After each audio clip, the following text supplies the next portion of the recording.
So today we're with Chris, who works at Leica, and he has brought a very special piece of technology. As you know, we like to recreate digital environments in many ways. Sometimes we'll photo scan an entire environment with like a drone and stitch all the photos together and map it out to create a virtual environment. But Chris here has brought a special tool that can do all that in one.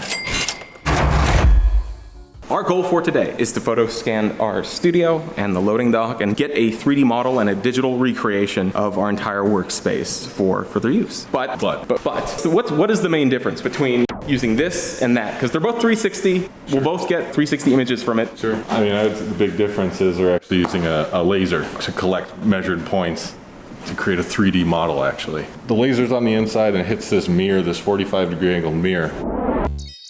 And it shoots out a laser point, and using time-of-flight technology, it bouncing back and takes a measured data point. And the data itself is actually scaled. Because of that, as this rotates, then this whole thing spins. You've got a single laser beam kind of going like this, and then it rotates 180 degrees, but then you're capturing that slice all at once. Gotcha. So that makes it so it can reconstruct the space in 3 dimensions instead of just 2. Exactly. Okay. Yeah. Wow. But as you do multiple setups, you go along, and as long as you have it set up so that there's overlapping data, you can register those together. So you could do entire building, go from room to room, doesn't matter. There's really no limit on that. There we can get some really good explanation and context of just really what makes this special versus our Insta360 cameras, and we would scan a HDR of this environment, and that allows us to separate the bright points from the dark points and basically where our light sources are coming from. But the problem is that when you scan it in 2 dimensions, that light sphere has to kind of move with you. It's at an infinite distance. It doesn't actually move with your scene or anything like that. So when you have an issue like this, where you have a scene that has a single top light,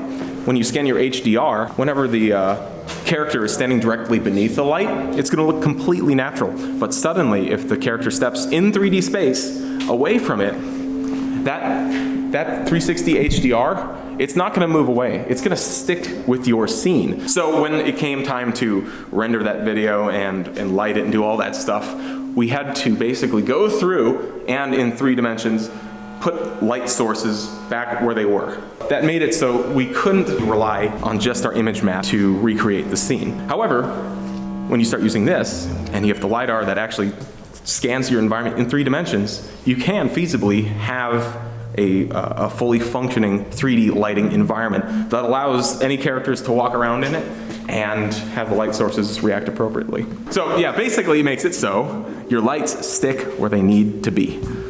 Let's try a scan here. Yeah.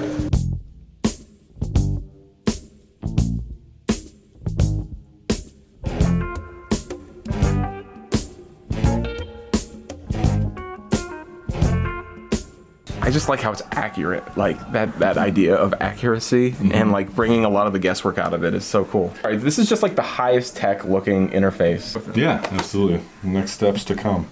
Sweet. Awesome. So yeah, the scan's done.